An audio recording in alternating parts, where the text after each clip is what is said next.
Shalom, shalom, shalom. Selamat pagi dan selamat menikmati satu hari baru lagi buat kita. Selasa tanggal 21 September tahun 2021. Terpujilah Tuhan kita yang hidup, karena dalam anugerahnya Dia telah memberkati tidur malam kita dan membangunkan kita di hari yang luar biasa ini. Amin. Baiklah, sebelum kita lebih jauh melakukan semua kegiatan hari ini, marilah kita sama-sama merenungkan firman Tuhan yang akan menjadi pedoman dalam menjalani hari ini, yang akan tetap kita ambil dari pembacaan Alkitab 31 hari bersama kitab 1 Samuel.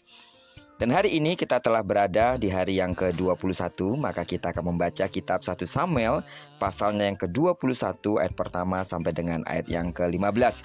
Doa saya, kesetiaan saudara dalam mengikuti pembacaan Alkitab satu hari, satu pasal ini akan membuat saudara semakin mengenal Allah dengan benar dan saudara semakin bertumbuh di dalam Tuhan. Amin. Sebagai pengantar renungan kita hari ini, saya akan coba bacakan untuk kita ayatnya yang ke-13. Sebab itu ia berlaku seperti orang yang sakit ingatan di depan mata mereka dan berbuat pura-pura gila di dekat mereka. Ia menggores-gores pintu gerbang dan membiarkan ludahnya meleleh ke janggutnya. Judul perenungan kita hari ini, Tuhan selalu mempersiapkan hal yang besar. Allah mempersiapkan Daud untuk menjadi seorang raja dengan cara membiarkan Daud berkali-kali berada dalam kondisi terancam bahaya maut. Keadaan terancam itu memaksa Daud untuk belajar bergantung kepada Tuhan saja, bukan kepada keperkasaan dirinya sendiri.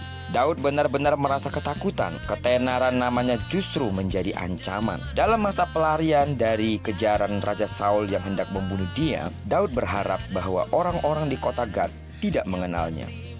Akan tetapi, yang terjadi justru sebaliknya. Nama dan prestasi Daud telah tersebar sampai ke kota tersebut. Daud ditangkap dan dibawa kepada Akis, raja kaum Filistin. Dalam keadaan ketakutan, Daud tidak kehabisan akal. Dia berpura-pura gila sehingga Raja Ahirs tidak melihat Daud sebagai ancaman. Oleh karena itu, Daud dibebaskan. Masa pelarian bukanlah masa yang menyenangkan, walaupun Daud adalah seorang yang dipilih Allah dan prestasi yang dicapai Daud patut dibanggakan. Allah mengizinkan kebencian Raja Saul membuat Daud harus menjadi buronan di tengah-tengah keberhasilannya. Allah mengizinkan kesulitan menerpa Daud sebagai proses pembentukan untuk mempersiapkan Daud menjadi seorang pemimpin yang telah teruji dan yang mengandalkan kuasa Allah dalam hidupnya. Sidang jemaat Tuhan yang saya kasih di dalam nama Tuhan Yesus, lewat perenungan kita hari ini, kita mendapati bahwa dalam hidup ini kadang-kadang Allah mengizinkan kesulitan menimpa hidup kita. Hal ini tidak berarti bahwa Allah kejam atau senang bila melihat kita menderita, melainkan sebaliknya, Allah hendak mengajarkan bahwa di dalam hidup ini hanya kuasa Tuhan yang dapat kita andalkan. Amin. Bila kita memiliki hati yang bersandar kepadanya dan kita memegang janjinya, janji Allah pasti akan digenapi tepat pada waktunya.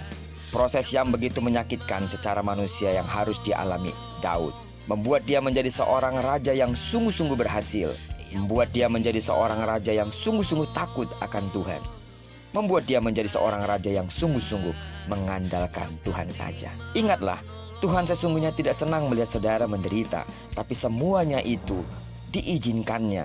Tuhan harus rela melihat kita seolah-olah begitu menderita hanya untuk satu tujuan, kita bisa mengandalkan Dia dan tahu persis bahwa di dalam segala sesuatu ujungnya melakukan hal yang terbaik bagi hidup kita.